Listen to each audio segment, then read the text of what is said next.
আপনি কি বোঝেন না? আপনার সুগন্ধি, আপনার টানা টানা চোখের চাহনি, আপনার ওই ঠোঁটকে কাছে দেখে আমি তো নিজেকে অনেক কষ্টে আটকে রাখি।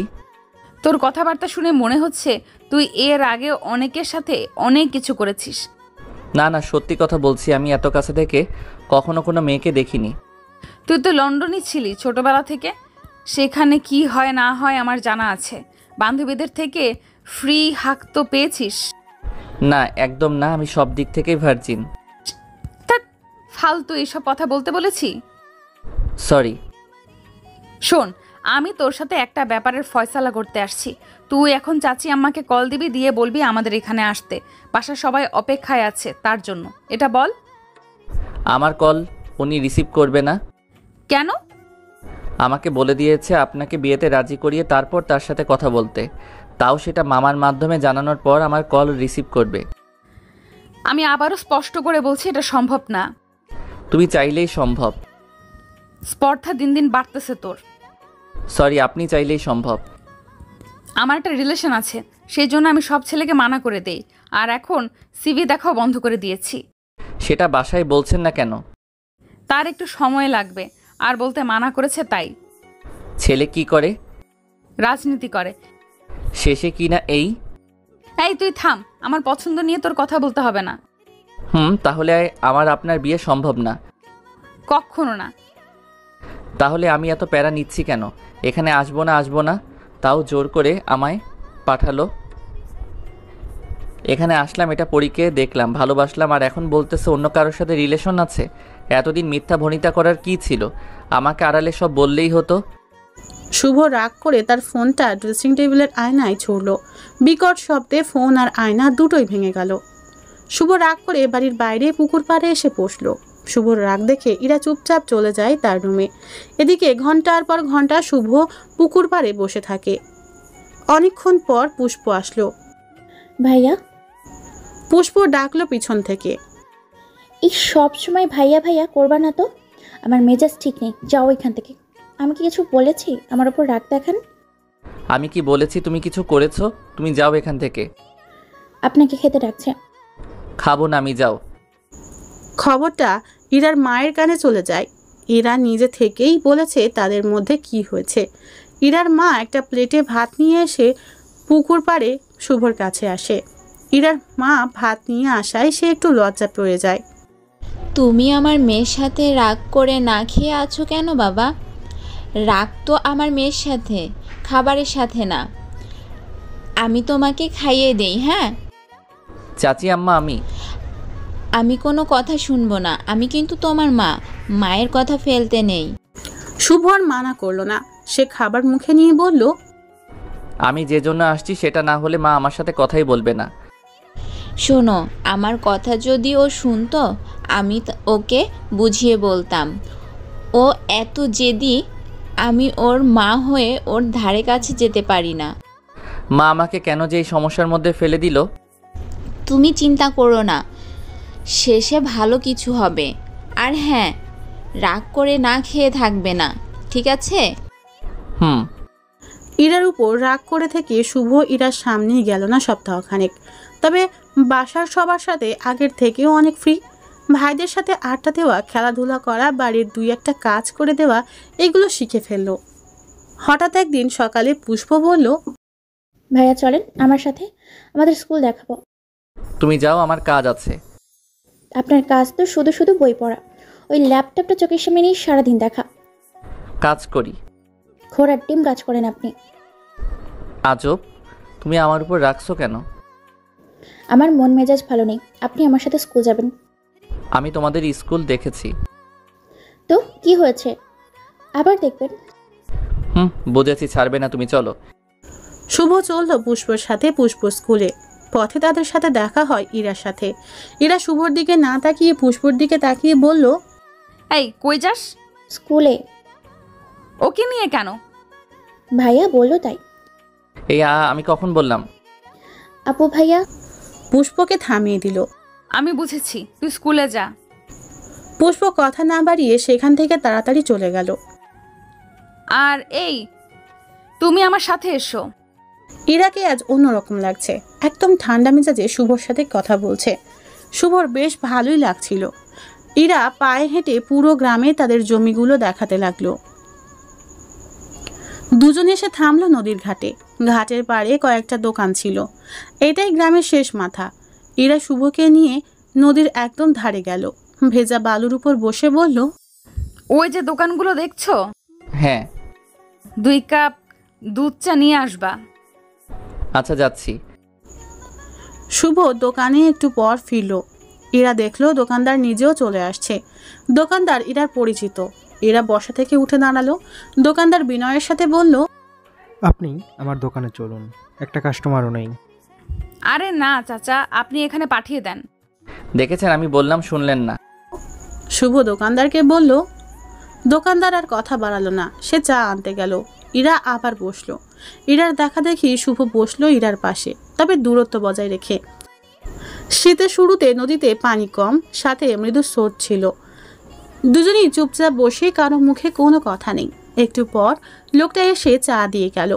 ইরা চায়ের কাপে চুমুক দিয়ে বলল, তুমি আমার বয়সে ছোট, তাই আমি তুমি করে বলছি, অন্য মাইন্ডে নিও না। আমি একটা ট্যুরের প্ল্যান করতে চাচ্ছি। কোথায় যাওয়া যায় বলো তো? কাজাকিস্তান। আরে এই দেশেই। আমি তো চিনি না এখানে টুরিস্ট স্পট কোনটা ভালো বা কোথায়। তাও তো ঠিক। শোনো, আজ বাসায় যাব, ছোট্ট একটা মিটিং হবে। তুমি কিন্তু আমাকে সাপোর্ট দিবা। হুম। কিছুক্ষণ আবার চুপ দুজন। শুভ মনে মনে ভাবছে, আজ ভিন্ন একটা মানুষকে দেখছে সে। তার কথাবার্তা আর চলন অন্য দিনের চেয়ে ভিন্ন। ইরা চা খাওয়া শেষে শুভকে নিয়ে বাসায় ফেরে। সন্ধ্যায় একটা মিটিং ঘোষণা করে। সবাই উপস্থিত হলে সেখানে পিকনিকের কথা বলে, আর সেটা হবে সমুদ্র দেখতে যাওয়া। শুভ ইরার প্রস্তাবকে সাপোর্ট দেয়। সে দেখা দেখি ছোট বড় সবাই রাজি হয়। তবে পরিবারের সবাই যাবে না। বেছে বেছে 20 জন নেওয়া হবে, আর সেটা সিলেক্ট করবে ইরা। এই ঘুরতে যাওয়ার প্ল্যান করার জন্য এই কয়েকদিন ইরার সাথে শুভর বেশ কথা হয়েছে। তাদের মধ্যে অন্যরকম একটা মিল তৈরি হয়েছে, তবে সেটা ভালোবাসার জন্য নয়, শুধু এই ট্যুরের জন্য। দেখতে দেখতে আসলো সেই দিন। ইরার সিলেকশন অনুযায়ী 20 জন নিয়ে একটা বাস ভাড়া করে তারা সমুদ্র দেখতে যাবে। সন্ধ্যার দিকে রওনা হয় তারা। নদীর ওপার থেকে পাকা রাস্তা, বাস আগেই এসে উপস্থিত। সন্ধ্যায় সবাই নৌকায় পার হয় নদীটা। বড় বাসে অনেকগুলো সিট ছিল, যে যার সুবিধা মতো বসলো। আর রান্নার জন্য তারা দুজন বাবুর্চি আর বাজারও নিয়ে যাচ্ছিল সাথে। এদিকে পুষ্প বাদিয়েছে ঝামেলা। বাস তখন চলতে শুরু করে। শুভ বসেছিল তার এক ভাইয়ের সাথে। সেটা দেখে পুষ্প শুভকে ডেকে তার কাছে নিয়ে বসায়। এটা দেখে ফেলে ইরা। সাথে সাথে শুভ তার পাশে বসায়, তারপর বলে, তোমাদের মধ্যে কিছু আছে? না না, আর কিছু যে নেই, এটা ভালো করেই তো জানেন। ও এত ডাকে কেন? আমি জানি না। তুমি এখানেই বসো। আচ্ছা। সমস্যা নেই তো? না, সমস্যা নেই। দুজন পেছনের দিকে বসেছিল। বাসে কেউ চিল্লাপাল্লা করতে পারবে না। এখানে সবার থেকে বয়সে বড় ইরা। তার কথা মতো সব হচ্ছে, তাই যে যার মতো চুপচাপ। কিছুক্ষণ পর, ঠান্ডা লাগছে তোমার? না, ঠিক আছি। আমি একটা বড় চাদর এনেছি, দাঁড়াও বের করে নেই। ইরা শুভকে বলল। ইরা ব্যাগ থেকে চাদর বের করে অর্ধেক নিজের গায়ে আর অর্ধেক শুভর গায়ে জড়িয়ে দিল। চাদরের উষ্ণতায় শুভর চোখে ঘুম চলে আসে। শুভ ঘুমের মধ্যে ইরার খুব কাছে চলে যায়। হঠাৎ করেই শুভর মুখটা চলে যায় ইরার ঘাড়ে। ইরার অস্বস্তি হতেই সে শুভকে ডাকতে শুরু করে। সবাই যেন শুনতে না পায়, এই জন্য ফিসফিস করে বলে, এই ওঠো। শুভ উঠছেই না।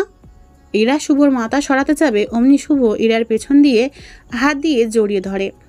এদিকে ইরার ঘাড়ের দিকে থাকা শুভর নাক ঠোঁট বারবার ইরার গলা স্পর্শ করছে। ইরা শক্তি দিয়ে শুভকে ছাড়ানোর চেষ্টা করলেও কাজ হয় না। এইভাবে ঘন্টাখানেক পার হওয়ার পর শুভ চোখ খুলে দেখে ইরা তার মাথার সাথে মাথা টেকিয়ে ঘুমিয়ে আছে। শুভ ইরার কাঁধ থেকে মুখ তুলতেই দেখে ইরার কাঁধে লালা লেগে আছে। সেটা শুভ একবার মুছে দ্বিতীয়বার মুছতে গেলেই ইরা শুভর হাত ধরে ফেলে। এগুলো তো ঠিক না। সরি, আসলে আমি মুছতেছিলাম। আমি মুছবো, সমস্যা নেই। তুমি একটা মেয়ের গায়ে এভাবে হাত দিতে পারো না। আসলে আমি এটা মুছতে গিয়ে কি দেখলে বলো? কই না তো, আমি কিছু দেখিনি। তাহলে অবাক চোখে তাকিয়েছিলে যে? আপনি ভুল বুঝছেন। আমার চোখ তো ভুল কিছু দেখছি। সরি। চরিত্রের সমস্যা আছে। আসলে সেটা না, আমি আপনাতে বারবার আটকে যাই। ব্যাপারটা আসলে তা না, অন্য কিছু লোভ আছে। একদম না, আমি শুধু... চুপ, কথাবার্তা সীমার মধ্যে রাখো। চুপচাপ বসে থাকো। এমনিতে অনেক কিছু করে ফেলেছো, ছোট দেখে কিছু বলিনি। ছোটরা ভুল করলে একটু একটু শুধরে নিতে হয়। আমাকে শেখাতে আসছো? না না, এমনি বললাম। পুরো পথ আর কোনো কথা হয়নি তাদের। ভয়ে দুজনের একজনও আর ঘুমায়নি। এক চাদরে থেকেও বেশ দূরত্ব ছিল দুজন। ভোরে তারা পৌঁছে যায় কক্সবাজার। আগে থেকে ঠিক করা হোটেলে সবাই গিয়ে উঠল। ইরার কড়া নির্দেশে সব নিয়মকানুন মেনে যাকে যেখানে রুম দেওয়া হয়েছে সে সেখানে। শুভ তার ভাইদের সাথে এক রুমে আছে। সবাই 3-4 জন করে একটা করে রুমে। তবে ইরা শুধু এক রুমে একা। রুমের মধ্যে সবার বসে থাকতে ইচ্ছে করছিল না। সমুদ্রের এত কাছে এসেও সমুদ্রের পানিতে গা ভেজাতে পারছে না কেউ। ইরার নির্দেশ অনুযায়ী সবাইকে 3 ঘন্টা রুমে রেস্ট নিতে হবে। তারপর খাওয়া দাওয়া শেষ করে নিরিবিলি একটা জায়গায় যাবে, যেখানে তারা দুপুরের খাবার আর রাতের খাবার খাবে। তারপর আবার হোটেলে ফিরবে। ঠিক 3 ঘন্টা পর সবাইকে নিয়ে বের হলো ইরা। পরিচিত লোক দিয়ে নিরিবিলি আর সেফ জায়গা খুঁজে সেখানে তারা অবস্থান নিল। বাবুর্চি রান্নার কাজ শুরু করলো। কয়েকজন ছবি তুলতে ব্যস্ত, কেউ আবার সমুদ্রের পানিতে সাঁতার কাটছে। শুভ তার ভাই বোনদের সাথে বেশ মজা করছে। ইরা সবকিছুর দেখাশোনা করছে একটা গাছের ছায়ায় চেয়ার পেতে বসে। তার পাশেই একটা ভাঙা মাঝারি সাইজের নৌকা। শুভ মজা করতে করতে একটা সময় করলো ইরা চেয়ারে বসে এক দৃষ্টিতে সমুদ্র দেখছে। শুভ দৌড়ে কাছে আসলে ইরা শুভকে দৌড়ে আসা দেখে বলল, কোনো সমস্যা? শুভ সেই ভাঙা নৌকার উপর এক পা তুলে বসলো। তারপর বলল, সব জায়গায় এভাবে বসে থাকা কেমন দেখায়? আপনিও চলুন, মজা করবেন আমাদের সাথে। আমি বেশ উপভোগ করছি। ঘোড়ার ডিম। শুভ বিড়বিড় করে বলল, কিছু বললে? না, কিছু না। চলুন, গোসল করবেন। তোর মাথা ঠিক আছে? তুমি যাও, ওদের সাথে ছবি ওঠাও, গোসল করো। ওদের সাথে আমি মজা করেছি, এখন থামলে কেন? বললেই যে বকা দেবেন। আমি জানি কি বলতে চাও। কি বলেন তো? তুমি চাইলে একটা ছবি উঠাতে পারো আমার সাথে। আপনি কোনো সেলিব্রিটি না বা আমার ক্রাশ না যে আপনার সাথে আমার ছবি উঠতে হবে। আপনি বসে থাকেন আপনার মতো, আমি আসি। শুভ কথাটা বলে আবার ওদের সাথে যোগ দিল মজায়। এদিকে ইরা রাগে ফুঁসতে ফুঁসতে পানিতে নামলো। শুভ তখন হাঁটু পানিতে ছিল। ইরাকে পানিতে নামতে দেখে অন্য ভাই বোনগুলো চুপ হয়ে গেছে। শুভর সামনে যে ছিল সে শুভর পেছনে তাকাতে বলে ইশারায়। শুভ পিছনে তাকাতেই দেখে ইরা হেব্বি রেগে আছে। শুভ আরো রাগিয়ে দেওয়ার জন্য বলল, হঠাৎ কুয়োর ব্যাঙ সমুদ্রে। শুভ খিলখিল করে হাসতে লাগলো। এরপর ইরা শুভর গলা চেপে ধরে, তারপর ধাক্কা দিয়ে পানিতে ফেলে দেয়। হাঁটু পানিতে ইরা শুভর হাঁটুতে বসে সেইভাবে গলা চেপে ধরে। শুভ একটু অভিনয় করে চোখ বন্ধ করে জিভ বের করে। এটা দেখে ইরার তো প্রাণ যায় যায় ভাব। আশেপাশে থাকা সবাই ভয় পেয়ে যায়। এই কি হলো তোমার? আমি তো তোমায় এত জোরে চেপে ধরিনি। এই ওঠো। ইরা শেষমেশ কান্না করে দেয়। তৎক্ষণাৎ শুভ চোখ খুলে বলে, আমি বেঁচে আছি, কান্না করতে হবে না সোনা। ইরা রেগে গিয়ে শুভর গালে দুটো থাপ্পড় মেরে উঠে চলে যায়। সবাই তখন মজার ছলে বলে, আহারে ভালোবাসা। শুভ ভেজা কাপড়ে ইরার পিছু নিল। পেছন পেছন হেঁটে বলল, আমাকে সবার সামনে এভাবে মারলেন কেন? ইরা থেমে গিয়ে শুভর দিকে ঘুরে বলল, ছোটদের সাথে বেশি মিশতে নেই, তাহলে মাথায় উঠে যায়। আমি তো সবার সাথে মজা করার জন্যই গিয়েছিলাম। তুই কি করলি? আমি তো মজাই করলাম। এটাকে মজা বলে? হ্যাঁ তো কি? আর সোনা বললি কেন? বড়দের কিভাবে সম্মান করতে হয় জানিস না তুই? রাতে এমন করলি, তারপর এখন আবার এমন বলতেছিস। ইরা কথা বলতে বলতে খুব সিরিয়াস হয়ে যায়। ইরা আরো বলতে থাকে, আমি ভাবছি তোর মধ্যে হয়তো পরিবর্তন আসছে, তোর মধ্যে থাকা পূর্বের ধারণা বদলেছে। এখন তো দেখছি কিছুই হয়নি, তুই সুযোগের অপেক্ষায় থাকিস সব সময়, তাই না? চরিত্রহীন কোথাকার। ইরা উচ্চস্বরে কথাগুলো বলে বকা দিতে থাকে শুভকে। শুভ মাথা নিচের দিকে দিয়ে দাঁড়িয়ে চোখের পানি ফেলে। ইরা চলে যায় সেই গাছের ছায়ায় যেখানে তারা তাঁবু টেনেছে। এদিকে পুষ্পসহ বাকি ভাই বোনগুলো টের পেয়ে যায় যে তাদের বড় আপু শুভকে ইচ্ছে মতো বকেছে। এদিকে ইরার মেজাজ 2 গুণ খারাপ হয়ে যায়। সবাইকে পানি থেকে উঠে আসতে বলে, সবাইকে ডেকে নিয়ে এসে বলে, আমরা আজ রাতেই রওনা হব। কেন রওনা হব সেটার কৈফিয়ত কেউ চাইবি না। সবাই কোনো শব্দ করলো না। সব ভাই বোনের মন খারাপ হয়ে গেল। শুভ তো তাদের তাঁবু থেকে অনেক দূরে একা বসে আছে, মন খারাপ করে তাকিয়ে আছে সমুদ্রের দিকে। দুপুরের খাওয়ার সময় হলো। সবাই হাত মুখ ধুয়ে গোল হয়ে খেতে বসলো, কিন্তু সেখানে শুভ আসলো না। সে ওই জায়গায় 2 ঘন্টা যাবৎ বসে আছে। শার্ট প্যান্টে বালু লেগে আছে। হাতের মুঠোয় বালু নিয়ে উপর থেকে নিচের দিকে ছাড়ছে আর গভীর মনোযোগে কি যেন ভাবছে। ইরার নির্দেশে শুভকে ডাকতে আসে তাদের চাচাতো ভাই রিফাত। ভাইয়া, আপু খেতে ডাকছে। রিফাত তুই যা, আমি খাবো না। না গেলে আরও সমস্যা হবে। এমনিতে বলেছে আজকেই চলে যাবে, যেখানে আমাদের সপ্তাহখানেক থাকার কথা। কখন বলেছে এটা? তুমি যখন এসে এখানে বসেছো তখনই বলেছে। উনি না বললেন তোরা সপ্তাহখানেক এখানেই থাকবি? ব্যবস্থা আমি করে দেব। এখন যা, খেয়ে নে। তুমিও চলো। আমার খিদে নেই। রিফাত গিয়ে ইরার কাছে বলে, ভাইয়া খাবে না, তার ক্ষুধা নেই। ইরা তার জন্য খাবার পাঠায় প্লেটে। রিফাত খাবার নিয়ে আসে শুভর কাছে। এই আমি তোকে কি বললাম? আপু পাঠালো। আমার কথা তোর আপুর কানে যায়নি? তুই বলিসনি? বলেছি তো। আমি কোনো সমস্যা চাই না আর। খাবার নিয়ে যা, খেয়ে নে তোরা। আমার ক্ষুধা লাগলে আমি খাবো। ঠিক আছে। রিফাত প্লেট ফিরিয়ে নিয়ে আসায় ইরা বলল, খেলো না? না আপু। আচ্ছা তুই খেয়ে নে, আর যার যা লাগবে নিয়ে খা, সমস্যা নেই, অনেক আছে। খাওয়ার পর্ব যখন শেষ তখন শুভ দেখলো ইরা আবার একা বসে। বাকি সবাই আশেপাশে ঘুরছে। মাঝে মাঝে ইরা আর চোখে শুভর দিকে তাকাচ্ছে। শুভ সেটা খেয়াল করে ইরার কাছে যাওয়ার জন্য হাঁটতে শুরু করলো। হাতে পায়ে আর শার্ট প্যান্টে লাগা বালুগুলো কোনো রকম ঝেড়ে ইরার সামনে গিয়ে বলে, সমস্যা আমার জন্য হয়েছে, রাগ আমার উপর। একজনের জন্য মেজাজ খারাপ করে সবার আনন্দ আপনি নষ্ট করতে পারেন না। আমার খারাপ ব্যবহারের জন্য সরি। আমি আপনাদের থেকে আলাদা হচ্ছি। আপনার কাছে রিকোয়েস্ট, ওদের যেন মন খারাপ না হয়। কথাটা বলে শুভ তার মতো হাঁটতে থাকলো। যেদিকে হোটেল ছিল তার বিপরীত দিকে। ইরা শুভকে থামায় না। শুভ হাঁটতে হাঁটতে কিছুদূর যাওয়ার পর মানুষের সাথে মিশে যায়। এদিকে রাত হলো, সবাই ফিসফিস করে বলাবলি করছে। শুভ ভাই কোথায়? রাতে সেখানেই খাবার সময় ইরা বলল, আমরা যাচ্ছি না, আমরা থাকছি। মন খারাপ করে থাকিস না কেউ। আর এরপর কোথায় যাব সেটা তোরা জানা খাওয়া শেষ করে। আপু শুভ ভাইকে দেখছি না। হয়তো হোটেলে গিয়েছে। তোমাকে বলেছে এটা? না। যদি না গিয়ে থাকে? এত টেনশন কিসের তোদের? হ্যাঁ, সেটা ছোট মানুষ না যে হারিয়ে যাবে। ইরা রাখতেই সবাই চুপ।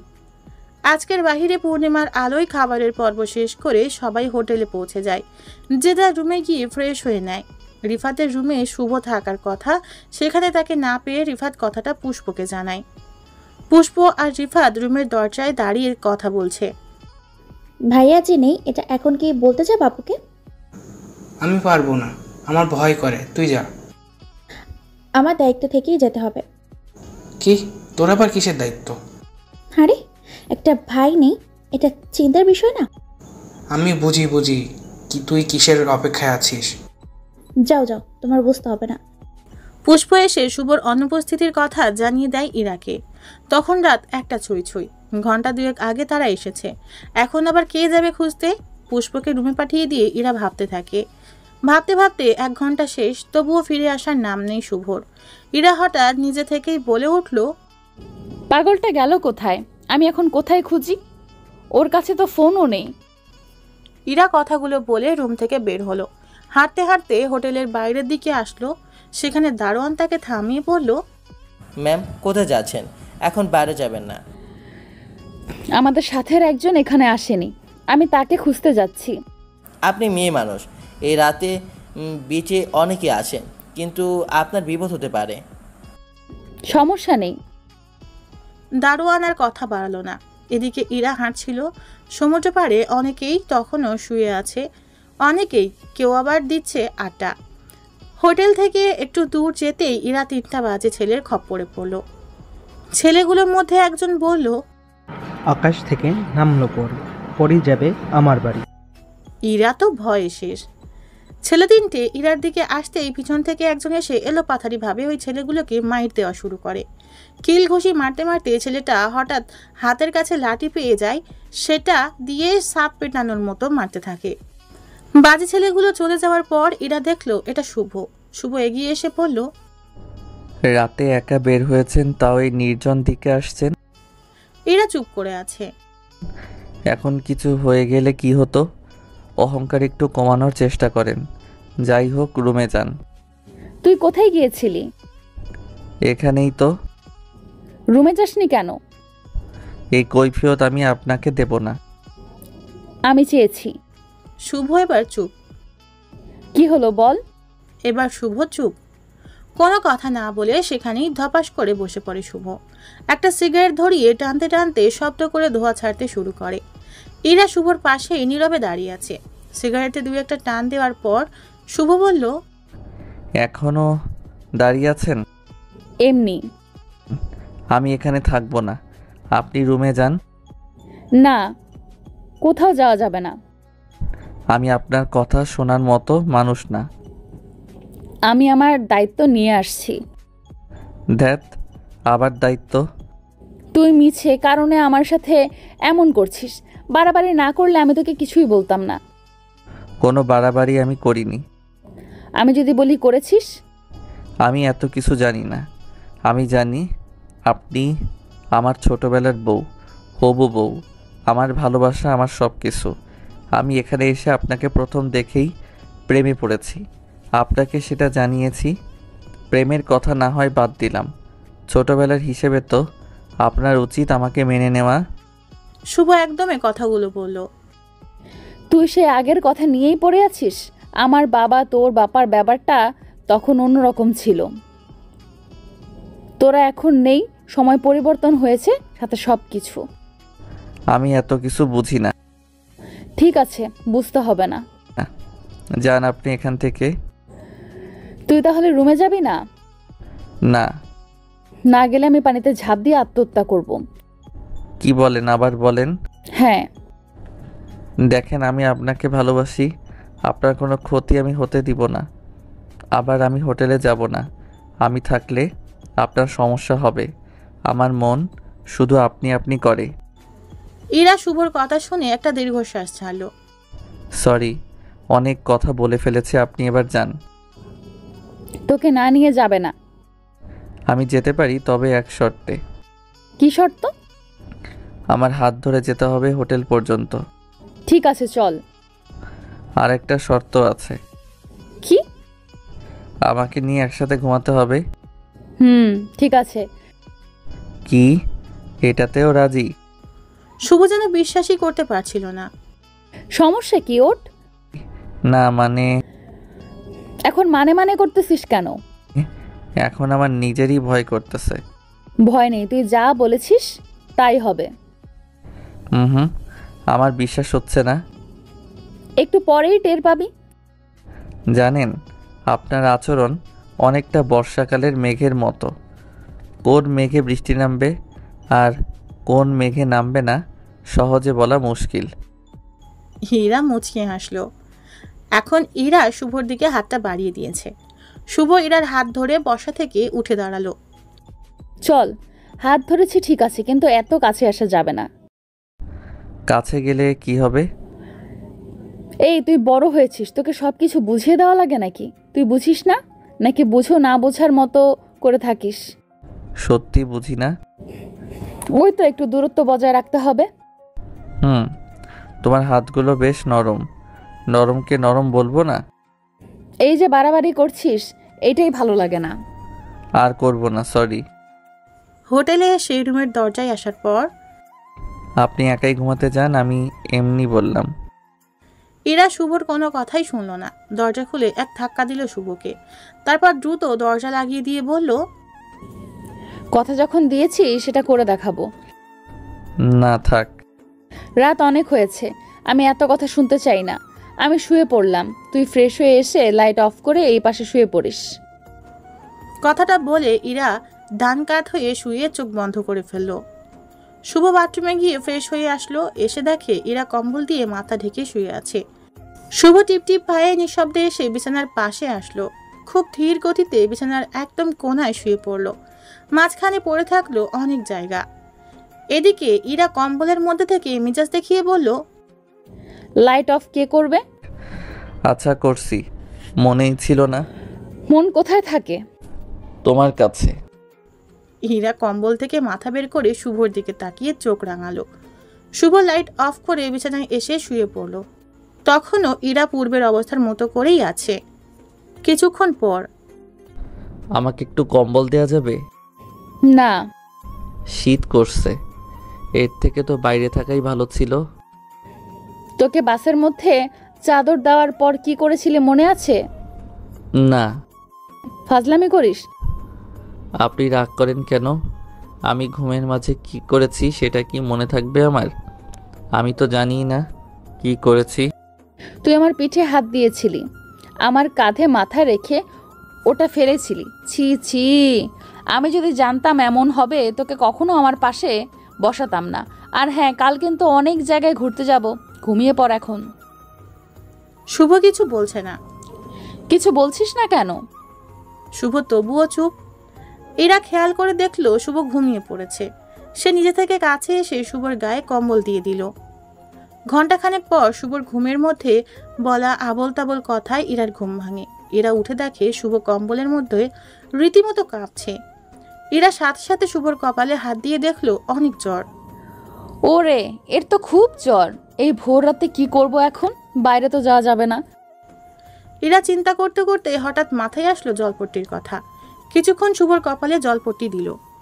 জ্বরের তাপমাত্রা কিছুটা কমলো। ইরা ভাবলো সকাল হলে এর ব্যবস্থা নেওয়া যাবে। ইরা আবার লাইট অফ করে বিছানায় এসে শুয়ে পড়তেই শুভ ইরার পায়ের উপর পা তুলে দেয়। একটু পরে আরও কাছে চলে আসে, তারপর এক হাত পেটের উপর দিয়ে দেয়। আসলে শুভর খুব শীত করছিল। উষ্ণতা পেতে ইরার এত কাছে আসছে আপনা আপনি। ইরা সেটা বুঝতে পেরে কিছু বলছিল না। হঠাৎ শুভ ইরাকে খুব শক্ত করে জড়িয়ে ধরে। শুভর গরম নিঃশ্বাস ইরার কাঁধে পড়তে থাকে।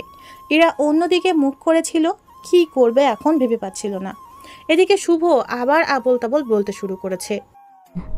আচ্ছা, আমি তোমাকে অনেকবার বলেছি কাস্টমারের মতো মনে করা যাবে না, তাদেরকে অতিথিদের মতো আপ্যায়ন করতে হবে। তুমি আমার কথা শোনো না কেন? শুভ যে ক্যাফের বিজনেস করে সেখানে যা বলতো এখন সেগুলো বলা শুরু করেছে। ইরা এই ব্যাপারটা এনজয় করতে শুরু করে। ইরা ভাবে, দেখি আমার কথার উত্তর দেয় কিনা। সাথে সাথে ইরা বলে, জি স্যার, আমি আমার যথাসাধ্য চেষ্টা করছি। কই তোমার চেষ্টা? তুমি তো 1 সেন্ট বকশিস তুলতে পারোনি। বিনয়ী হও। স্যার, কতটা বিনয়ী আর কিভাবে? যতটা বিনয়ী হলে তোমার ঘরে থাকা পেতনি টাইপের বউ তোমার উপর সন্তুষ্ট থাকে। ইরা এবার একটু রাগলো, ঠোঁট বাঁকিয়ে ভেঙচি কাটলো একা একাই। ইরার বুকের মধ্যে থাকা ইরার একটা আলাদা ভালো লাগা কাজ করতে শুরু করে। শুভকে নিয়ে একটু ভাবতে ভাবতে ঘুমিয়ে যায় ইরা। সকাল তখন 9টা। ইরা জেগে উঠে দেখে শুভ ফ্লোরে শুয়ে আছে। ইরা তো ভয়ে শেষ, যে বেচারা মনে হয় বিছানা থেকে ঘুমের ঘোরে পড়ে গিয়েছে। ইরা বিছানা থেকে নেমে শুভর কাছে গিয়ে ডাকতে থাকে, এই শুনছো শুভ? এই তুমি এখানে কিভাবে? শুভ ঘুম আর শরীরে প্রচন্ড জ্বর নিয়ে চোখটা কোনো রকম খুলে বলে, সরি। আরে সরি কি জন্য?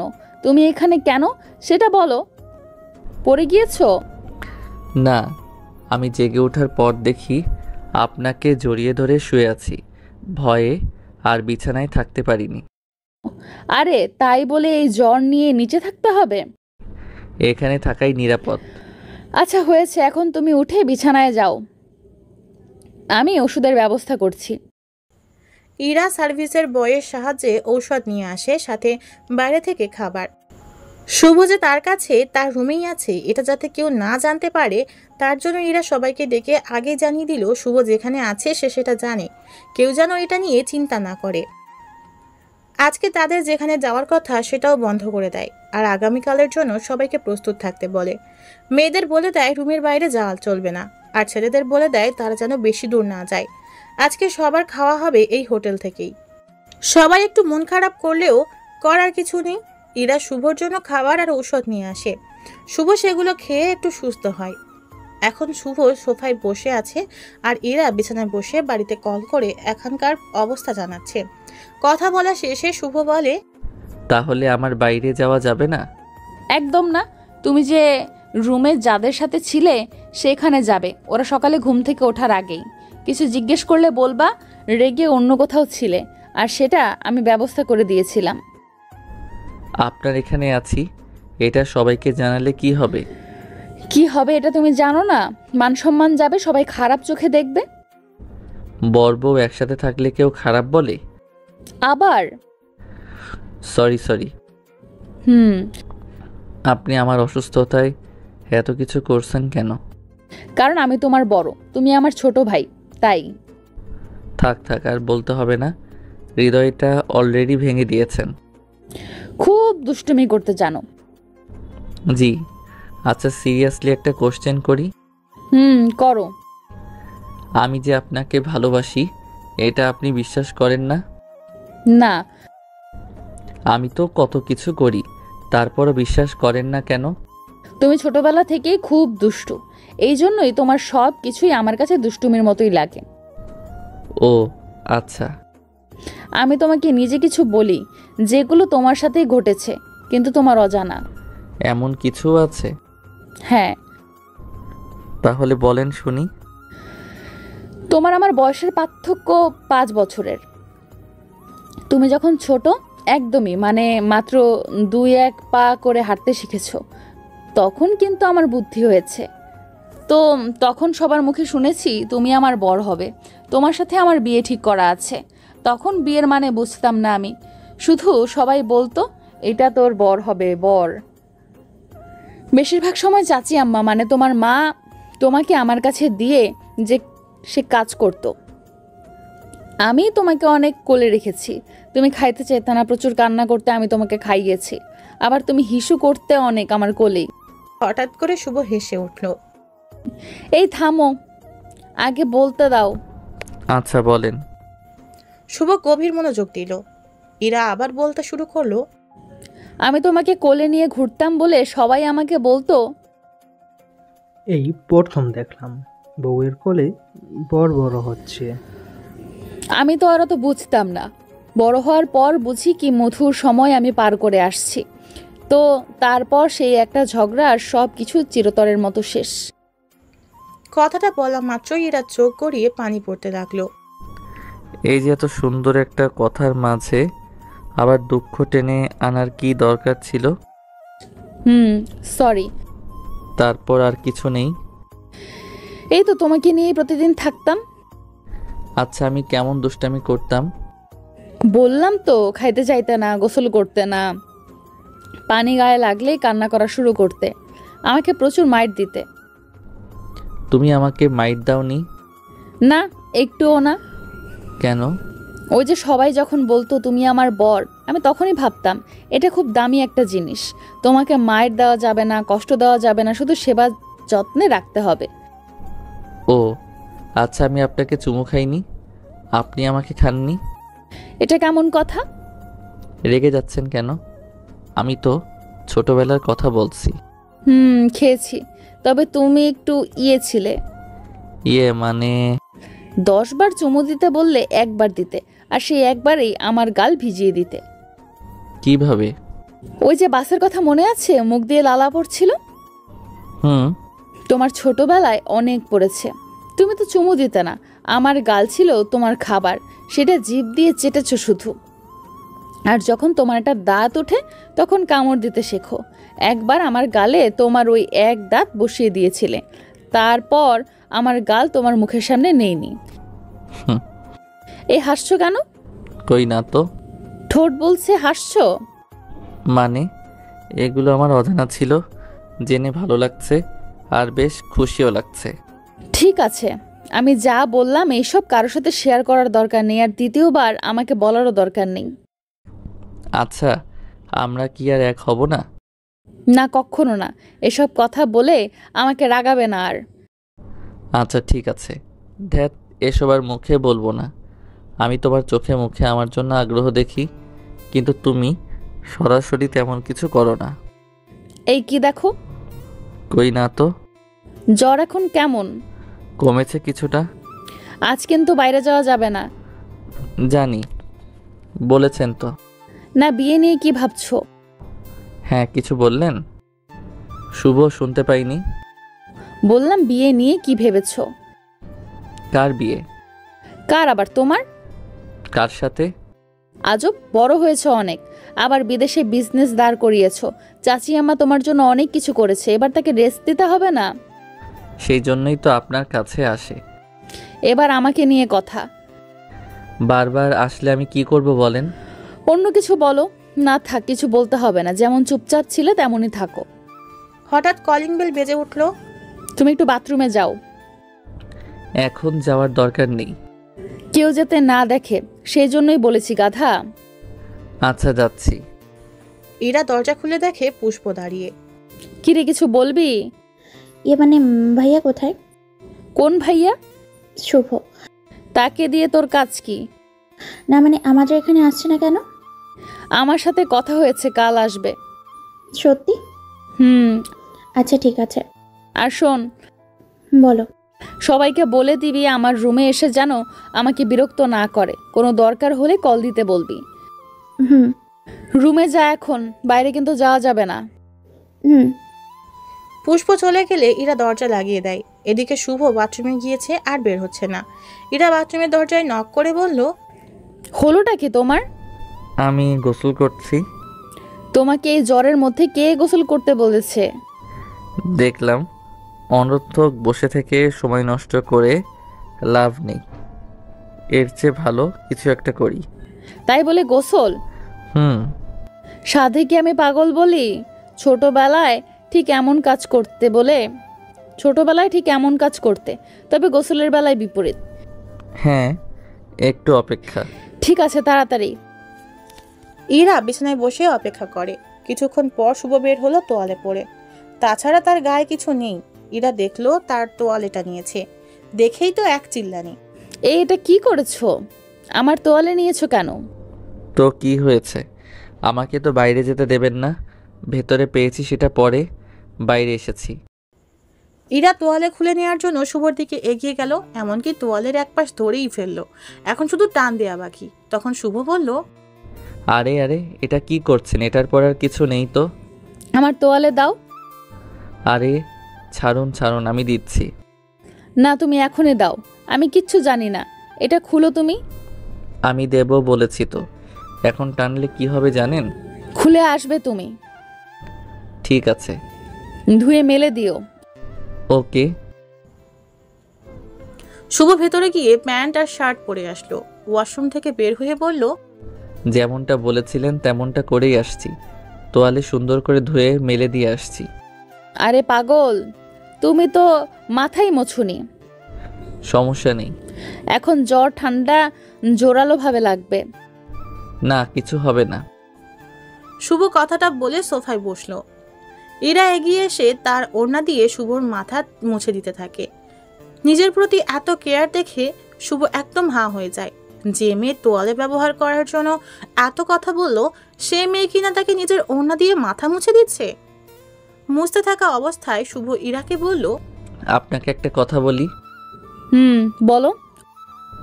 আপনি তো আমাকে ওই দিক দিয়ে ভালোবাসেন না, তাহলে আমাকে এত কেয়ার করছেন কেন? অভ্যাস। ছোটবেলায় হয়েছে। তুমি ছোট, এসব বুঝবে না। এত বড় হয়েও আমি ছোট। তুমি কি বলেছো আমি শুনেছি, কিন্তু বড়দের সামনে এইভাবে কথা বলবা? যা বলবা স্পষ্ট করে বলবা।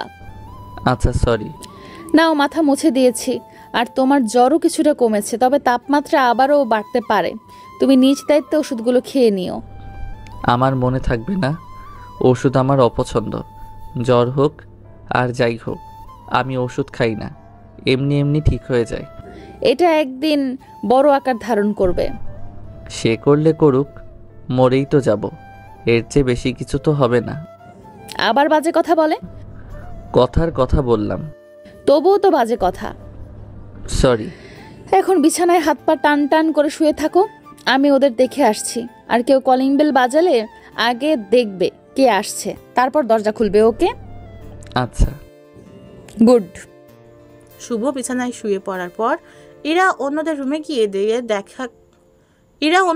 গিয়ে দেখা করে সবার সাথে। বাবুর্চিদের আলাদা একটা রুমে রেখেছে, তাদের সাথে কথা বলে আসে যে তারা আগামীকাল বের হবে। সবার সাথে কথা বলে ইরা তার রুমের দরজায় এসে কলিং বেল বাজায়।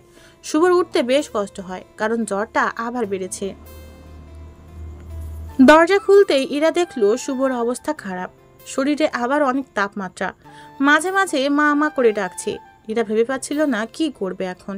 ইরা পুনরায় জলপট্টি করে তাপমাত্রা কমিয়ে আনে আর একটা ঔষধও খাইয়ে দেয়। শুভর মাথার পাশে বসে হাত বুলিয়ে দিতে থাকে। অনেকটা সময় পার হবার পর যখন শুভ একটি ভালো বোধ করে, তখন শুভ চোখ খুলে। শুভ দেখতে পায় ইরা মনমরা হয়ে বসে আছে তার পাশে আর তার মাথায় হাত বুলিয়ে দিচ্ছে। শুভ মুচকি হেসে বলে, আমি আপনাকে খুব কষ্ট দিচ্ছি, তাই না? আমি আমার রুমে চলে যাই। না না, তুমি আমার কাছে থাকবে। ইরা বেশ আগ্রহ নিয়ে বলল, আপনার যে কষ্ট হচ্ছে। না, আমার কষ্ট হচ্ছে না। তুমি আগে বলো, এখানে থাকবে নাকি বাসায় যাব? সবাই তো ঘুরতে আসছে, এখন তো যাওয়া যাবে না। তোমার অবস্থা তো খারাপ। না, আমি ঠিক আছি। না, তোমার নাজুক অবস্থা। ঠিক হয়ে যাবে। হসপিটালে ভর্তি করাবো। না না, তা করাতে হবে না। কেমন লাগে আমাকে বলবা। হ্যাঁ, আমি এখানে আছি। শুভ ইরার কথা আর কেয়ার দেখে চোখের পানি ফেলতে থাকে। শুভ শুধু মনে করেছিল ইরা একটা বদমেজাজি, ইরাকে বউ বানানোটা চ্যালেঞ্জ হিসেবে নিয়েছিল। কিন্তু এই মেয়ের মধ্যে তার জন্য এত গভীর ভালোবাসা আছে শুভ সেটা জানতই না। আর ইরার সেই রিলেশনের কথা মিথ্যা ছিল, যেটা পুষ্পর কাছে জানতে পারে শুভ, সেটা আবার ঘুরতে যাওয়ার কিছুদিন আগে। সব মিলিয়ে এখন শুভর ধারণা ঠিক উল্টো এই মেয়েটা। শুভর চোখে পানি দেখে ইরাও হুট করে কান্না করে দিয়েছে। কান্না করতে করতে বলল, আমি জানি না তোমার কি হয়েছে, তুমি কান্না করতেছো কেন? তোমার খুব কষ্ট হচ্ছে, আমি তোমার হসপিটালে নিয়ে যাব। আপনি কান্না করছেন কেন? আমি ঠিক আছি। অন্য একটা কারণে আমার চোখে পানি আসছে। কি কারণ বলো? মায়ের কথা মনে পড়ছে। মিথ্যা বলল। আমি চাচ্ছি আমাকে কল দেব। আপনি তো জানেন মা এখন আমার সাথে কথা বলবে না। অসুখের কথা শুনলে বলবে। না থাক, আবার সে টেনশন করবে। দুপুরের খাবার আনাবো? আর একটু পর খাই। না, আমি আনিয়েছি। আমি একটু পরে খাই। না, এক্ষুনি। উঠতে একটু কষ্ট হবে আমার, শুয়ে থাকতে হবে। আমি খাইয়ে দিব। উঠতে তো হবে। না, শুয়ে থাকো। শুয়ে থেকে খাবার গিলতে পারি না আমি। অমনি কষ্ট করবা? এমনিতে তো কষ্টের মধ্যেই আছি। তুমি আলসেমি করতেছো। শুভ যখন ঘুমেছিল তখন ইরা সব রেডি করে রাখছে। ইরা প্লেটে খাবার নিয়ে শুভর সামনে আসলো, শুভকে উঠতে বলল। শুভ বালিশ ছেড়ে বিছানায় দুপা ভাঁজ করে কম্বল পুরো শরীরে জড়িয়ে বসলো। এরপর ইরা শুভকে খাইয়ে দিতে লাগলো। এই সময়টা শুভ ঠিক ছোটবেলার সেই সময়টাই ধরে নিল আর মুখ দিয়ে সেটা প্রকাশও করলো। মনে হচ্ছে সেই ছোটবেলা। তুমি বুঝবে না, তোমার তখন বোঝার মতো এত বুদ্ধি ছিল না। আপনি বলার পর এখন একটু ওই রকম ভাবছি আর কি। খাবার সময় কথা কম। আচ্ছা। খাওয়া শেষে শুভ বলল, আজ আমি সোফায় ঘুমাবো। অসুস্থ না হলে সোফায় ঘুমাইতে বলতাম, কিন্তু তুমি অসুস্থ, তাই বিছানায় ঘুমাবে। কিন্তু আমি তো শুভ কিছু একটা বলতে গিয়ে থেমে গেল। আমি তো কি? আমি যে গত রাতে আপনাকে জড়িয়ে ধরেছিলাম ঘুমের ঘোরে। আজ ধরবে না। আমি নিশ্চিত না। মনের মধ্যে চালাকি আছে? একটু না। আমি জানি। সোফায় ঘুমাই, সমস্যা নেই। তুমি জ্বর উঠলে কেমন করো সেটা তুমি জানো না, আমি জানি। একবার সোফায় থেকে পড়ে হাত পা ভাঙলে কি হবে বুঝতে পারছো? চাচি আম্মা আমাকেই দোষারোপ করবে, তাই কোনো কথা না, আমার সাথেই থাকবে। হুম। আজ রাতে গত রাতের মতো দুজন একই বিছানায়, মাঝখানে বেশ ফাঁকা জায়গা রেখেই ঘুমায় দুজন। দুজন বললে ভুল হবে, এখন শুধু ইরা ঘুমিয়ে আছে। শুভ যেন তার কাছে ঘুমের ঘোরে না পৌঁছে যায় সেজন্য জেগে আছে।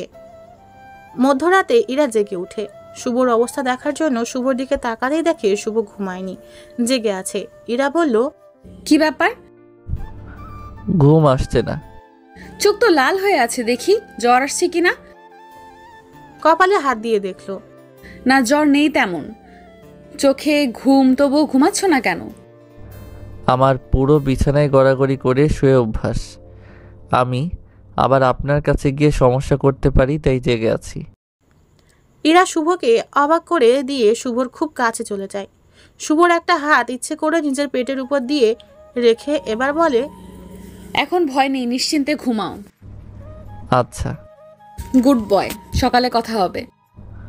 হুম। পরদিন সুন্দর এক সকাল দুজনের জন্য। ইরা আজ আগে উঠে দেখে শুভ দূরত্ব রেখে ঘুমিয়ে আছে, আবার কপালে হাত দিয়ে দেখে জ্বর নেই।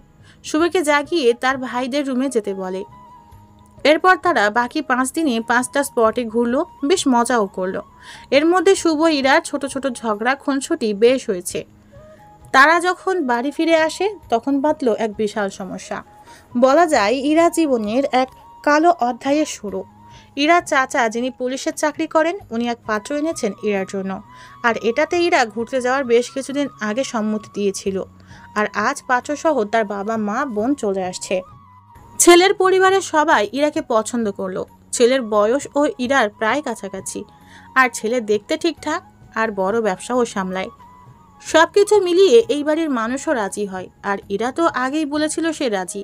এদিকে ছেলেপক্ষ দেরি করতে রাজি না একদমই। তারা জানিয়ে দেয় আগামী সপ্তাহে তারা মেয়ে উঠিয়ে নিবে। এটাতেও সম্মতি দেয় ইরার চাচা। ছেলের বাড়ির লোকজনকে বিদায় দিয়ে বাড়ির বড়দের নিয়ে ছোট একটা মিটিং বসলো।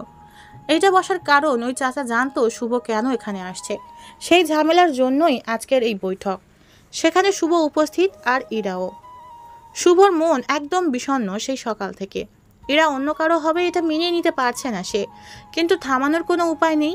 ইরার দিক থেকে কোনো রেসপন্স সে পায়নি, আর ইরাও অনেক মানা করেছে এই ব্যাপারে যেন আর কথা না বলে। এই নিয়ে তো কত রাগারাগি হলো, তাই শুভ এবার অভিমান করে বসলো। বৈঠকে চাচা কথা উঠালেন, তাহলে তোমরা তো জানোই সব কথা। সকাল থেকে সবাই সাথেই ছিলে, ভাবিও ছিল। ও হ্যাঁ, তার আগে একটা কথা বলে নেই, শুভ। চাচা শুভকে ডাকলো।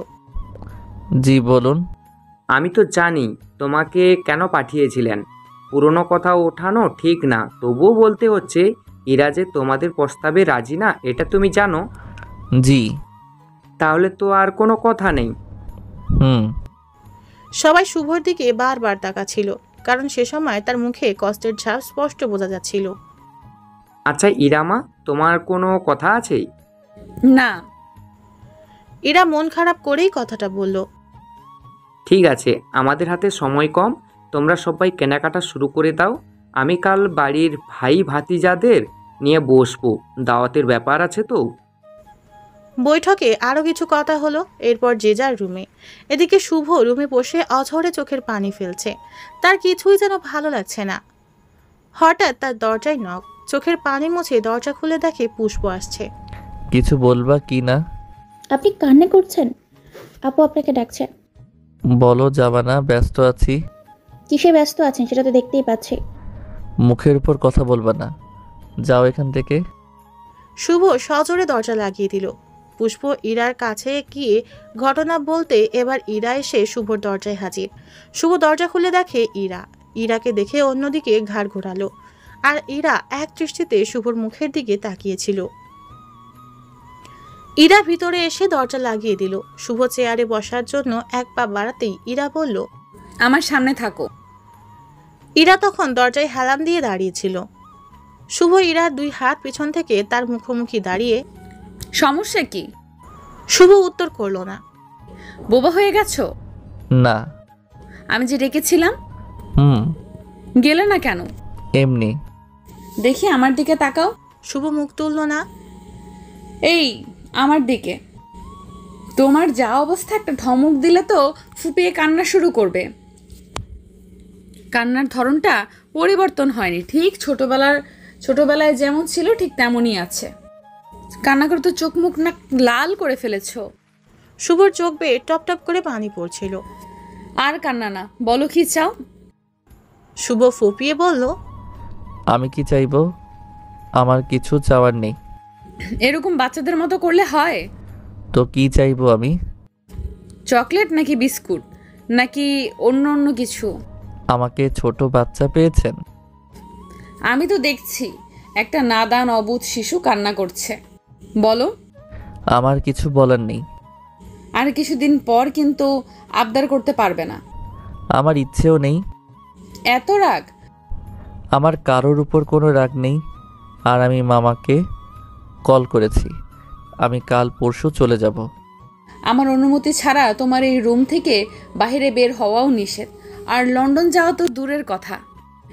কাজ আছে কিছু, চলো। আমার ভালো লাগছে না। আমার সাথে থাকলে ভালো লাগবে। আমি যাব না। বড়দের কথা শুনতে হয়, আর আমি বলার পরেও যাবে না? Good boy. শুভ চোখের পানি মুছল। শুভ ছুটল ইরার পিছু পিছু। ইরা বাগানে আসলো, এসে কিছু জায়গা দেখিয়ে বলল, এইটা তো দেখছো কত বড় বড় ঘাস হয়েছে। হ্যাঁ। চলো, এটা আমরা দুজন মিলে পরিষ্কার করব। ফাইজলামো করেন আমার সাথে? আমি ফাজলামি কোথায় করলাম? আমি ঘাস কাটবো কেন? বাড়িতে তো কাজের মানুষ আছে, তাদের বলো। না, তাদের লাগবে না, তোমার শিখতে হবে। আমার এগুলো ভালো লাগছে না। আপনি কেন বুঝতেছেন না? ইরা আশেপাশে তাকিয়ে শুভ খুব কাছে এলো। শুভর সামনাসামনি একদম গা ঘেঁষে বলল, শুধু আমাকে ভালো লাগে তোমার? এত কাছে আসা ঠিক না। আপনি তো অন্যজনের। সেটা তোমাকে ভাবতে হবে না। কাজ করতে বলেছি, কাজ শুরু করো। কথা না শুনলে আমার মাথায় আগুন লেগে যাবে। ইরা শুভকে দিয়ে জোর করেই সব ঘাস সাফ করিয়ে নিল। তবে কাজ করতে গিয়ে শুভর ডান হাত কেটে যায়। রাতে শুভর খাবার সমস্যা হবে এটাই ইরার মাথায় ছিল। তাই সে প্রথমেই শুভর ঘরে খাবার পাঠিয়ে একটু পর নিজেই শুভর রুমে গেল। তার উদ্দেশ্য ছিল শুভকে আবার খাইয়ে দেওয়া আর তাকে খেপিয়ে রাখিয়ে দেওয়া। হেই লন্ডন বয়। শুভ বিছানায় আছোয়া হয়েছিল। ইরাকে দেখে সোজা হয়ে বসলো। কিছু বলবেন? শুয়ে শুয়ে কি ভাবছিলে? কই কিছু না। আমি যে দেখলাম। এমনি শুয়েছিলাম। আমার কথা ভাবছিলে? দেখেন মেম সাহেব, এমনিতে আপনি আমার হবেন না। একটু পর পর আপনার কথা ভেবে আমার চোখের পানি ফেলতে হয়। আর আপনি আসেন আগুনে ঘি ঢালতে। তার মানে ভেতরে ভেতরে তুমি জ্বলে পুড়ে ছাই হয়ে যাচ্ছ? জানি না। এই ভালো কথা। প্লেটে খাবার কই? খেয়ে নিয়েছি। কাটা হাতেই? হ্যাঁ। উফ, আমি আসলাম তোমাকে খাইয়ে দেওয়ার জন্য। আমার প্রতি আপনার আর দরদ দেখাতে হবে না। আমার জন্ম হয়েছে যে তোমার প্রতি দরদ দেখানোর জন্য। আচ্ছা, আমাকে পোড়াতে আপনার ভালো লাগে তাই না? কি করব বলো? তোমার সাথে ফাজলামো না করলে যে আমারও ভালো লাগে না। আমি এমন ছিলাম না। আপনার হবু বরের সাথে ফাজলামো করেন যান। ইরা শুভর বিছানায় উঠল। হুট করে শুভর 2 পায়ের উপর গিয়ে বসলো। এগুলো কি হচ্ছে? রোম্যান্স হবে, দেখতে থাকো। ইরা জোর করে শুভকে শুয়ে দিয়ে তার উপর শুয়ে পড়ল। শুভের বুকের উপর 2 হাত রেখে তার উপর থুতনিটা রেখে উপর হয়ে শুয়ে থাকলো ইরা। কম্বলের ভিতরে থাকায় শুভর মুখ দেখা যাচ্ছিল না, তাই বলল, আরে লোডশেডিং লাগছে কেন? ওয়েট, মোবাইলের ফ্ল্যাশ জ্বালিয়ে নেই। ইরা ফ্ল্যাশ জ্বালিয়ে মোবাইলটা বালিশের এক পাশে রাখলো। এখন কম্বলের ভেতরটা বেশ আলো হয়েছে। এটা কেমন ব্যবহার? আপনি অন্যের বউ হয়ে আমার সাথে এগুলো কি করছেন? বললাম তো ফাজলামো করতে আসছি। আমার অসুবিধা হচ্ছে। হোক, আমি তো সেটাই চাই। আমার কষ্ট বাড়িয়ে দেওয়ার জন্য এমন করছেন তাই না? না, তোমার কষ্ট কমানোর জন্য এমন করছি। কিছুদিন পর আপনার অনুপস্থিতি আমাকে শেষ করে দিবে। এখন যে কিছু বলছেন না, আমি জানি। পণ্ডিতি করো তাই না? দাঁড়াও, পণ্ডিত মশাইকে একটু শায়েস্তা করি। ইরা শুভর মুখের দিকে এগিয়ে আসলো, নিজের ডান হাত দিয়ে শুভর মুখ চেপে ধরলো, তারপর কপাল থেকে শুরু করে পুরো মুখে চুমু খেতে লাগলো, ঠোঁট পাদে। শুভ অবাক চোখে ইরাকে দেখছিল। আজ এই পরিমাণ ভালোবাসা পাবে তার কাছ থেকে তা কখনো ভাবতে পারেনি। শুভকে আরো অবাক করে দিয়ে ইরা তার ডান হাতটা সরিয়ে যেই না ঠোঁটে চুমু খেতে যাবে, অমনি শুভ মুখ ঘুরিয়ে নেয়। এই ছেলে, সাহস তো কম না তোমার? এটা ঠিক না। ঠিক বেঠিক আমি বুঝবো, আমার দিকে তাকাও। শুভ ইরার দিকে তাকাতেই ইরা শুভের ঠোঁটে তার ঠোঁট মিলিয়ে দেয়। কিছুক্ষণ চুমু খাওয়ার পর ইরা বেশ জোরে সোরে শুভর ঠোঁটে কামড়ে ধরে। এক পর্যায়ে রক্ত বের হয়। এটা কি হলো? শোধ, ছোটবেলায় নতুন দাঁত দিয়ে আমার গাল লাল করে দিয়েছিলে, এখন তোমার ঠোঁট লাল করে দিলাম। আমি তো তখন অবুঝ ছিলাম। এখন আমি অবুঝ তোমার প্রেমে। 1 সপ্তাহ পর তোমার বিয়ে। থুর, শান্তি মতো একটু প্রেমও করতে দেয় না। কথাটা বলে ইরা চলে যেতে লাগলো। যা করার বিয়ের পর বরের সাথে করবেন। আমাকে জ্বালাতে আসছেন কেন? ইরা ততক্ষণে রুমের বাইরে চলে গিয়েছিল। কথাটা শুনে ফিরে এসে দরজায় দাঁড়ায় আর শুভর দিকে বড় বড় চোখ করে তাকিয়ে থাকে আর বলে, ঠিক আছে, তাই করব, আপনাকে যেন আফসোস করতে না দেখি। জি, দেখবেন না। কথাটা বলে শুভ অন্যদিকে মুখ ঘুরিয়ে নেয়। পরদিন ইরার সাথে কয়েকজন ভাই বোন নিয়ে শহরে যাচ্ছে বিয়ের শপিং করতে। এদিকে সকালের খাবার খেয়ে শুভ তার পছন্দের জায়গা পুকুর পাড়ে বসে আছে। ইরা শুভকে সাথে নিয়ে শপিংয়ে যেতে চায়। সেই খবরটা দেওয়ার জন্য রিফাত আসছে শুভর কাছে। আপু ডাকছে তোমাকে। তুই যা, আমি যাব না। শুনে আসো। কিচ্ছু শোনার নেই। আপু বলে দিয়েছে তুমি যদি আমার সাথে না যাও তাহলে আমাকে নিয়ে যাবে না। তোর আপু এমন কেন? নিজে এসে কথা না বলে আরেকজনকে মাঝখানে নিয়ে আসার কেন দরকার? সেটা তো আমি জানি না। চল। ইরার বাসার সামনে 2টা কার। পেছনেরটা ড্রাইভিং সিটে ইরা বসে আছে। শুভ এসে কারের জানালার পাশে দাঁড়াতেই, ওঠো। আমি যাব না। শুভ অন্যদিকে তাকিয়ে, আমি বলছি। আমি লন্ডন যাব। আমাকে রাগালে সমস্যা হবে, ওঠো বলছি। না। শুভ, আমি কিন্তু এখন রেগে যাব। সব সময় তো রেগেই থাকেন। কথাটা বলতে বলতে দরজা খুলে সামনের সিটে বসলো। ইরা মুচকি হেসে ড্রাইভ করা শুরু করলো। এদিকে পিছনে 3 জন যে যার মতো মনোযোগ দিয়ে মোবাইল দেখছে। শুভ এক দৃষ্টিতে সামনে তাকিয়ে আছে। ইরা একটু পর পর আর চোখে শুভকে দেখে তার অবস্থা বোঝার চেষ্টা করছে।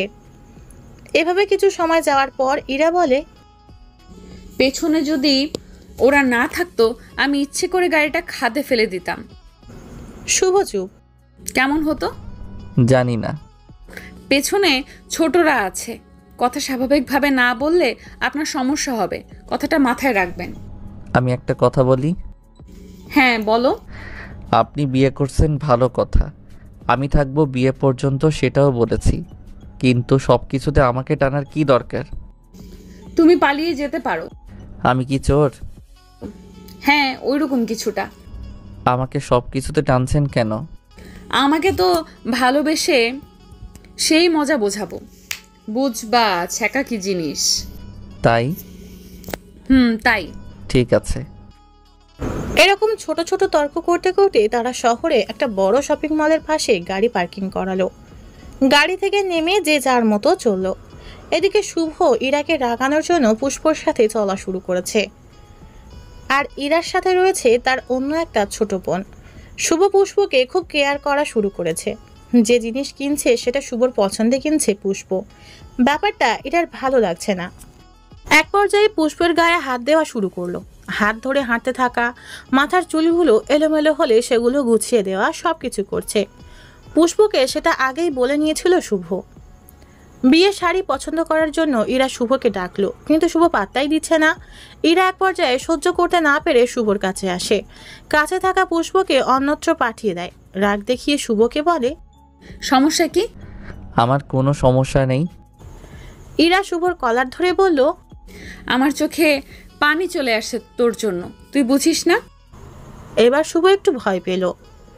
দোকানের এক কর্মচারী তাদের উদ্দেশ্যে বলল,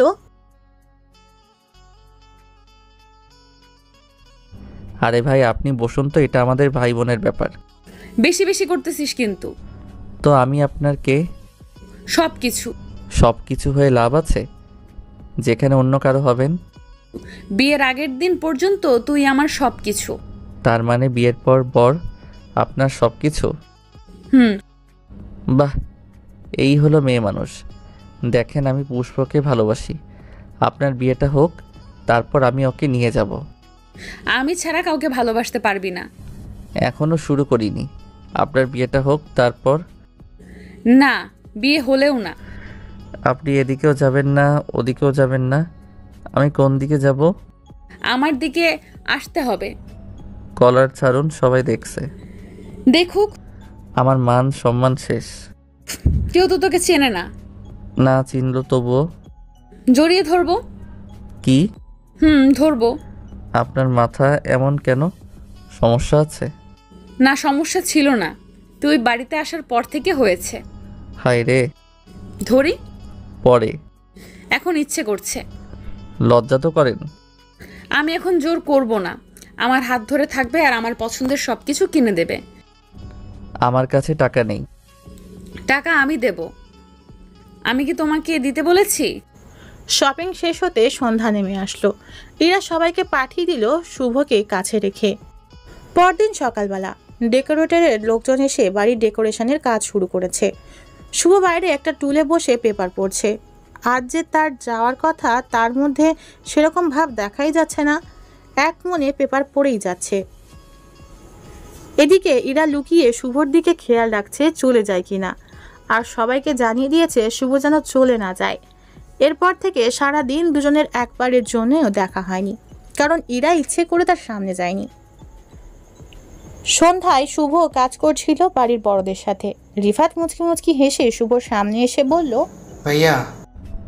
কি হয়েছে? কিছু মনে না নিলে একটা কথা বলি। কাজ করতেছি, এখন না, পরে বলিস। না, এখনই বলতে হবে, পরে ভুলে যেতে পারি। বল, কি বলবি?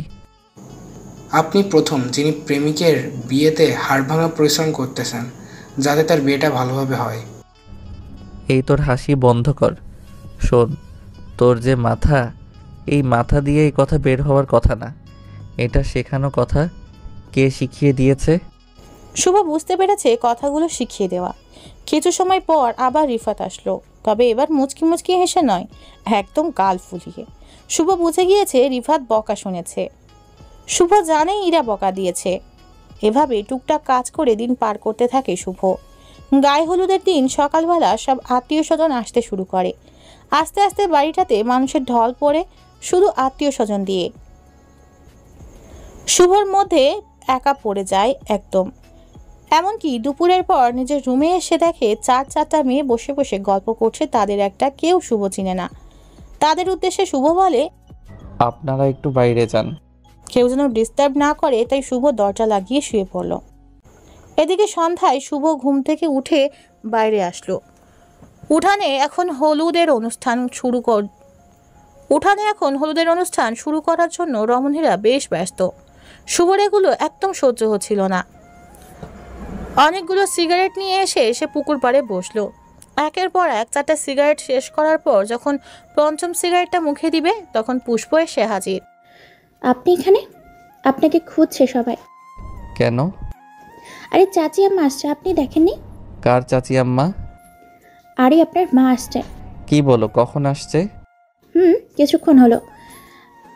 আপু আমাকে এখানে পাঠিয়েছে দেখতে যে এখানে আছেন কিনা। আর আপনি সিগারেট খেয়ে চোখ মুখের এই অবস্থা করেছেন। শোনো, আমি এখন যেতে পারবো না। আমি মায়ের সামনে গেলে আমি ধরা পড়ে যাব যে আমি সিগারেট খেয়েছি। ভাইয়া, চাচি আমা খুব খেপেছে, আপনাকে না পেয়ে ভেবেছে আপনি চলে গেছেন। বাড়ির সবার উপর রাগ ছাড়ছে এখন। আমি যে কি এক মহা বিপদের মধ্যে পড়লাম। আচ্ছা দেখি চলো। মা আসায় শুভর এবার বেশ ভয় পেল। শুভ বাড়ির উঠানে এসে দেখে সবাই নীরব। হলুদের অনুষ্ঠানও থেমে গেছে। শুভ ভয়ে ভয়ে এসে মায়ের সামনে দাঁড়ায়, মাথা নিচু করে। আমার দিকে তাকা। শুভ তাকালো, সাথে সাথে 2 গালে 4টা থাপ্পড়। ইরা হলুদের স্টেজে বসা থেকে উঠে এসে চাচি আম্মাকে থামালো আর বলল, মারছেন কেন? ও তো কিছু করেনি। ইরামা, আমি ওকে এমনি এমনি মারছি না। ওর চোখ দেখেছো, লাল হয়ে আছে, ছাইপাশ খেয়েছে, আমি সেটা বুঝেছি। আচ্ছা হয়েছে, আপনি গিয়ে এখন একটু বিশ্রাম নিন। তোকে আমি পরে দেখাচ্ছি মজা। শুভর মা শুভকে উদ্দেশ্য করে বলল। শুভর মা উঠান থেকে চলে যাওয়ার পর, কি হয়েছে, কোথায় ছিলে? শুভ কোনো কথা না বলে উঠানের এক পাশে চলে গেল। ইরাও আর কিছু না বলে স্টেজে বসলো। একে একে সবাই ইরার গায়ে হলুদ মাখাতে লাগলো। তবে আশ্চর্যের বিষয় হচ্ছে, ছেলের পক্ষ থেকে কেউ হলুদ দিতে আসেনি। এ নিয়ে কথা উঠলে বড়জনেরা বলে বরপক্ষের বাড়িতে কিছু ঝামেলা চলছে, তাই তারা আসবে না। ইরার হলুদ দেওয়া শেষ, তবে শুভ বাদে সবাই হলুদ লাগিয়েছে। ইরা আবার পুষ্পকে দিয়ে ডেকে পাঠায় শুভকে। শেষ পর্যন্ত শুভ ইরার কাছে আসে না, হলুদও দেয় না। রাতে শুভ আর তার মায়ের মধ্যে বেশ কথাবার্তা শুরু হয়। আমাকে এখানে পাঠালেন কেন? আমি কি বিদেশে ভালো ছিলাম না? তোর ভালোর জন্য এখানে পাঠিয়েছে। হয়েছে, কত ভালো করেছে আমার, সেটা আমি বুঝেছি। দেখ, রাগ করিস না। ইরা তোর বউ না হলো, তুই তো তোর শেকড়ের সম্পর্ক জানলি। সেটাতে লাভ হয়েছে বুঝলাম, কিন্তু এদিকে আমার বিশাল ক্ষতি করে ফেলেছ। তুমি জানো আমি তাকে ছাড়া কিছু ভাবতে পারছি না এখন। সে আমাকে ছোটবেলার কথা শুনিয়েছে, আরও কত কি। এখন আমি তাকে ছাড়া থাকবো কিভাবে? হ্যাঁ, এটাতে আমার ভুল হয়েছে। আচ্ছা, শক্ত হ, যা হবার হয়েছে। এখন তো এটাই বলা বাকি আছে। এদিকে ক্ষণে ক্ষণে আমি পড়তেছি, সেটা দেখার কেউ নেই। পরদিন সকালবেলা, আজ বিয়ের দিনে সবাইকে ছেড়ে শুভ একা বাড়ির বাইরে সময় কাটাচ্ছে। বাড়িটা তার কাছে অসহ্য লাগছে। ইরার ফেসটা তার চোখের সামনে বারবার ভাসছে। সবকিছু মনে করে কেমন যেন পাগলের মতো হয়ে যায় সে। এসব সহ্য করতে না পেরে গ্রামের পর গ্রাম হাঁটতে থাকে শুভ। সন্ধ্যা হলে এক জায়গায় থেমে যায় সে। হঠাৎ একজনকে ডেকে জিজ্ঞাসা করে এখান থেকে তার গ্রাম কত দূর। গ্রামের নাম বলার পর লোকটি বলল সে তো অনেক দূর, গাড়িতে গেলে ঘন্টা 3 লাগবে। শুভ আবার বাড়ির দিকে চলতে শুরু করে আর ভাবতে থাকে, এখন তো বরযাত্রী ইরাকে নিয়ে চলে গেছে, তার সাথে হয়তো আর কখনো দেখা হবে না। জীবনের কি মধুর একটা সময় পার করেছে ইরার সাথে। এসব ভাবতে ভাবতে এক পথ ধরেই চলে আসে নিজের গ্রামে। আশেপাশের লোকজনকে জিজ্ঞেস করে আর কিছুটা পথ ভ্যানে এসে নিজ গ্রামে এসে পৌঁছালো রাত 12টার পর। বাড়িতে একদম যেতে ইচ্ছে করছে না তার। ইরার কথা মনে হতেই বুক ফুলে উঠে চোখে পানি চলে আসছে। আরও কিছুক্ষণ সময় বাইরে থেকে রাত 2টায় বাড়ির গেটে প্রবেশ করে। পেটের ক্ষুধায় আর চোখে ঘুম নিয়ে হেলতে দুলতে বাড়ির মধ্যে প্রবেশ করে। আর বাড়ির মধ্যে কোন স্টেজে ইরাকে বসে থাকতে দেখে শুভর চোখ থেকে ঘুম আর পেট থেকে ক্ষুধা উধাও। শুভ খেয়াল করে দেখলো বাসার বড়জনেরা বসে, সাথে ইরার মা। শুভর মা চেয়ারে বসে ঝিমাচ্ছে আর এরা বসে থেকে মাথা নিচের দিকে দিয়ে আছে। শুভকে প্রথমে দেখে শুভর মা। সে উঠে এসে শুভকে মারতে আসতেই অন্যরা থামিয়ে দেয়। শুভ বুঝতে পারে না কি জন্য মারতে আসছে, তার দোষ কোথায়। এদিকে একে একে সবাই আসলো। কাজী হুজুরও ছিল, তারা দেখে বলল, তোমার জন্য দুপুর থেকে অপেক্ষা করছি, আর তুমি। সবাই জোর করে ধরে শুভকে ইরার পাশে বসালো। বিয়ে পড়ানো হলো। রাত 2টার পর শুভর সময়গুলো ঘুমের মধ্যে স্বপ্নের মতো হতে থাকলো।